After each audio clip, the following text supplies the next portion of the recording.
अगर आपका बच्चा लेफ्ट हैंड से लिखता है तो ये वीडियो आपके लिए है। इस वीडियो को एंड तक ज़रूर देखिएगा, अगर आप पेरेंट हैं तब भी और अगर आप एक टीचर हैं तब भी, क्योंकि बहुत हेल्पफुल टिप्स मिलने वाले हैं लेफ्ट हैंडेड बच्चों के लिए। नमस्ते, स्वागत है आपका मम्मी ट्यूबर इंडिया में। इस चैनल पे आपको बच्चों से रिलेटेड, उनकी एजुकेशन, उनकी लाइफस्टाइल से रिलेटेड बहुत ही यूज़फुल वीडियोस मिलेंगे एंड स्पेशली फोनिक्स पे तो टॉप नॉच वीडियोस मिलेंगे।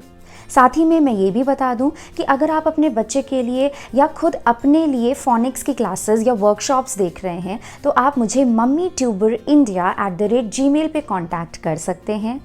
एंड प्लीज़ आप जेन्युइन अगर इंक्वायरी करना चाहते हैं तभी आप मुझे ईमेल ड्रॉप करिएगा, मैं आपको ज़रूर रिप्लाई करूँगी। टिप नंबर 1, पर उससे पहले मैं एक क्वेश्चन का आंसर दूंगी। मुझे कई बार लोग पूछते हैं कि क्या right handed and left handed बच्चों के पेंसिल ग्रिप में डिफरेंस होता है या होना चाहिए। आंसर है नहीं होना चाहिए। जिस तरीके की पेंसिल ग्रिप राइट हैंड के बच्चों की होनी चाहिए उसी तरीके की लेफ्ट हैंड के बच्चों की भी होनी चाहिए। राइट हैंड के बच्चों में जैसे ये ट्राइपॉड ग्रिप बेस्ट है, वैसे ही लेफ्ट हैंड में भी ये अंगूठा यहाँ होना चाहिए, इंडेक्स फिंगर जो है वो इधर होनी चाहिए और जो मिडिल फिंगर है वो पेंसिल के नीचे उसको सपोर्ट करने के लिए होनी चाहिए। हाँ, लेकिन डिफरेंस आता है पेंसिल पकड़ने की पोजीशन में और यही है पहली टिप। लेफ्ट हैंड के बच्चों को हमेशा जहाँ ये पेंसिल का आप पेंट देख रहे हैं, पेंट शुरू होता है, उससे 1 सेंटीमीटर अबव पे पेंसिल पकड़नी चाहिए। देखिए, राइट हैंड के बच्चे नॉर्मली यहाँ से पेंसिल पकड़ते हैं या यहाँ से पकड़ लेते, थोड़ा आगे से या पीछे से, इतना डिफरेंस नहीं आता है उनके लिखने में, बट लेफ्ट हैंड के बच्चों में डिफरेंस आ जाता है। अब सवाल उठता है ऐसा क्यों? तो इसके 2 रीजंस हैं। पहला रीज़न, बच्चे को कंफर्ट रहेगा लिखने में, उसके हैंड पे स्ट्रेस नहीं पड़ेगा। एंड दूसरा रीज़न, आपने देखा होगा कि छोटे बच्चे, मतलब राइट हैंड के बच्चों में ऐसा कम पाया है, लेकिन लेफ्ट हैंडेड बच्चों में यहाँ पे आपने देखा होगा, इनफैक्ट बड़ों में भी आपने देखा होगा कि पेंसिल का ऐसे जब लिखते हैं तो पेंसिल का मार्क, मतलब घिसा हुआ सा मार्क आ जाता है, राइट।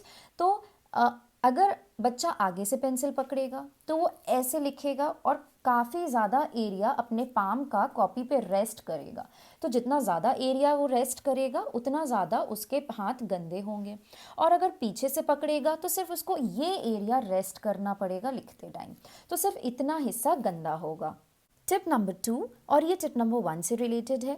अगर आपको बच्चे को बार बार समझाने में दिक्कत हो रही है, बेटा पेंसिल पीछे से पकड़ो, तो आप एक परमानेंट मार्कर ले लीजिए। और ये सिर्फ इनिशियल कुछ दिनों के लिए है, जब तक बच्चे की प्रैक्टिस नहीं हो जाती। आप एक परमानेंट मार्कर ले लीजिए और बच्चे को ऐसे निशान बना के दे दीजिए। आप बच्चे से कहिए जहाँ पे निशान है वहीं से पेंसिल पकड़नी है, उससे नीचे या ऊपर नहीं जाना है। बच्चे की पेंसिल शार्प हो जाती है तो फिर वापस से आप निशान बना दीजिए। टिप नंबर 3, बच्चे को हमेशा कहिए, लेफ्ट हैंडेड बच्चे को, कि वो अपना पेपर इस तरीके से टिल्ट करे, यानी जो राइट कॉर्नर है वो उसके बॉडी की तरफ आना चाहिए। और विजुअल क्लू देने के लिए इसमें भी, जैसे देखिए मैंने यहाँ पे एक एरो बना दिया है, तो आप बच्चे को ऐसे एरो बना दीजिए कि ये एरो आपका बेली बटन की तरफ, यानी कि नेवल की तरफ पॉइंट करना चाहिए। बच्चा टेढ़ा करके लिखेगा तो उसकी हैंड पोजीशन ठीक रहेगी लिखने के लिए। अगर वो सीधा करके लिखेगा तो वो हाथ ऐसे करेगा, ऐसे ऐसे लिखेगा, उसके लिए पेनफुल होगा। टिप नंबर 4, ये टिप आपको बहुत वियर्ड लगने वाली है, आपको बहुत अजीब सी टिप लगेगी, बट बिलीव मी बहुत हेल्पफुल टिप है। टिप ये है कि कभी भी लेफ्ट हैंडेड बच्चों को पॉइंटेड पेंसिल मत दें, हमेशा ब्लंट यानी थोड़ी सी घिसी हुई पेंसिल दें। रीज़न ये है कि बच्चे जब, लेफ्ट हैंडेड बच्चे जब लिखते हैं तो उनकी टेंडेंसी होती है वो पेंसिल को इस साइड यानी राइट की तरफ पुश करते हैं। अब अगर उसकी पेंसिल बहुत पॉइंटेड होगी तो लिखते टाइम बच्चे को जैसे थोड़ा अटकेगी पेंसिल या फिर पेपर फटने का डर रहेगा, बच्चे को इरिटेशन रहेगा, स्मूथ नहीं रहेगी, तो लिखने में इंटरेस्ट नहीं लेगा। तो आप बच्चे को ब्लंट पेंसिल देंगे, वो अटकेगी नहीं, स्मूथली वो ग्लाइड होगी। और आपको ये तब तक करना है जब तक बच्चे की प्रैक्टिस नहीं हो जाती। एक बार बच्चा पेन वगैरह से, मतलब पेंसिल से प्रैक्टिस करने के बाद थोड़ा बड़ा होकर पेन से लिखेगा तो उसकी आदत हो जाएगी। टिप नंबर 5, एंड ये इनफैक्ट दोनों राइट हैंडेड लेफ्ट हैंडेड दोनों के लिए है, बट क्योंकि आज मैं लेफ्ट हैंडेड पे वीडियो बना रही हूँ इसलिए मेंशन कर दूँ कि बच्चा लेफ्ट हैंड से लिख रहा है तो राइट हैंड से उसको अपनी कॉपी सपोर्ट करने को कहिए। उससे कहिए हमेशा नोटबुक के ऊपर अपना हाथ रखो, पेपर के ऊपर अपना हाथ रखो, और जैसे जैसे नीचे लिखता जाए बच्चा, उसको आदत डालिए कि वो राइट हैंड से अपने पेपर को ऊपर शिफ्ट करता जाए। टिप नंबर 6, इनफैक्ट मैं 2 टिप्स एक ही में कंबाइन करूँगी। वो ये है कि अपने बच्चे को इनकरेज करिए कि हमेशा अपना पाम वो कॉपी पे रेस्ट करे। देखिए, जब वो अपना पाम कॉपी पे रेस्ट करके लिखेगा तो फिर वो ऐसे लिखेगा, उसका हैंड पोजीशन भी ये रहेगी, यानी कि बिलो द लाइन रहेगी। मान लीजिए इस लाइन, इन दोनों लाइंस के बीच में बच्चा लिख रहा है, तो बच्चा क्या करेगा, जो लेफ्ट हैंडेड बच्चे होते हैं अक्सर क्या करते हैं, अपना हाथ यहाँ रेस्ट नहीं करते, ऊपर रखते हैं और उसके बाद ऐसे ऐसे लिखते हैं। सिर्फ इतना पोर्शन यहाँ तक वो कॉपी पे रखते हैं, बाकी ऐसे ऐसे लिखते हैं। ऐसे मत कहिए, उसे कहिए हाथ पूरा नीचे रेस्ट करो, यानी यहाँ तक कॉपी पे रेस्ट करो और तब ऐसे लिखो और बिलो द लाइन पॉइंट करने के लिखने की कोशिश करो, तभी कंफर्टेबल राइटिंग पोजीशन बनेगी। टिप नंबर 7 ये है कि प्लीज़ अपने लेफ्ट हैंडेड बच्चे को फ्रीडम दें। ज़रूरी नहीं है कि जैसे हम लोग राइट हैंड से जिस डायरेक्शन में लेटर्स नंबर्स बनाते हैं उस डायरेक्शन में वो भी बनाएं। आपको क्या है, आपको यही तो है कि इसकी राइटिंग ठीक रहे, आउटकम से आपको मतलब है, ना कि इतना प्रोसेस से मतलब है।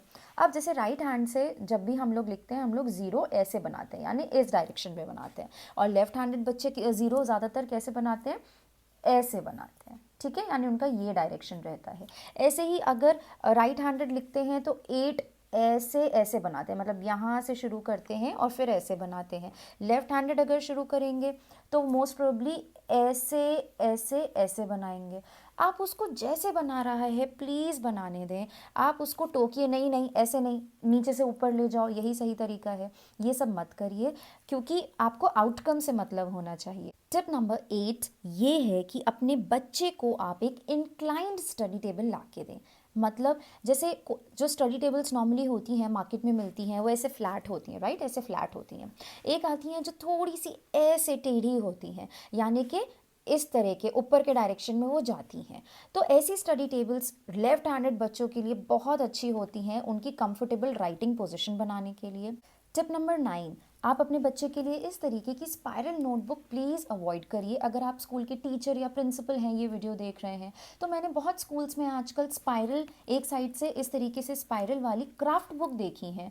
बहुत अनकंफर्टेबल रहती हैं लेफ्ट हैंडेड बच्चों के लिए, वो लिख नहीं पाते हैं ठीक से, ड्राइंग नहीं कर पाते हैं, यहाँ पे गड़ता है, तो अवॉइड करें। टिप नंबर 10 एंड स्पेशली ये टीचर्स के लिए है कि देखिए, हम टीचर्स, मैंने भी गलतियां करके ही सीखा है, मैं भी ऐसे करती थी। हम टीचर्स क्या करते हैं, जब भी कॉपी एंड राइट वाली बनाते हैं शीट्स, तो इस साइड पे यानी लेफ्ट साइड पे लिखते हैं और फिर बच्चे से कहते हैं यहाँ पे कॉपी करो। जैसे बच्चे को कहा कि 3 बार कैट लिखो, रैट लिखो, मैट लिखो।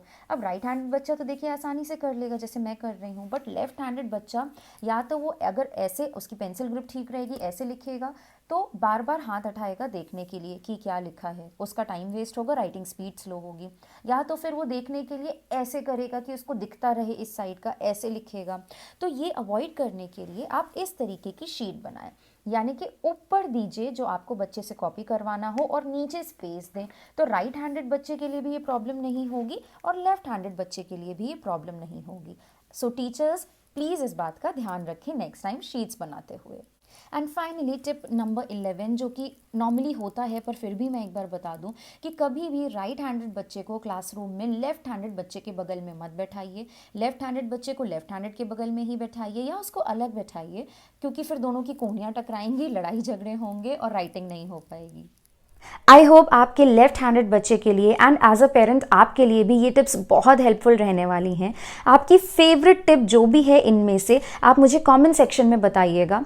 अगर आपके पास भी कोई टिप है लेफ्ट हैंडेड बच्चों की हेल्प करने के लिए, तो वो भी मुझे कमेंट सेक्शन में बताइएगा, क्योंकि और पेरेंट्स को भी हेल्प मिलेगी। देखते रहिए मम्मी ट्यूबर इंडिया। नमस्ते।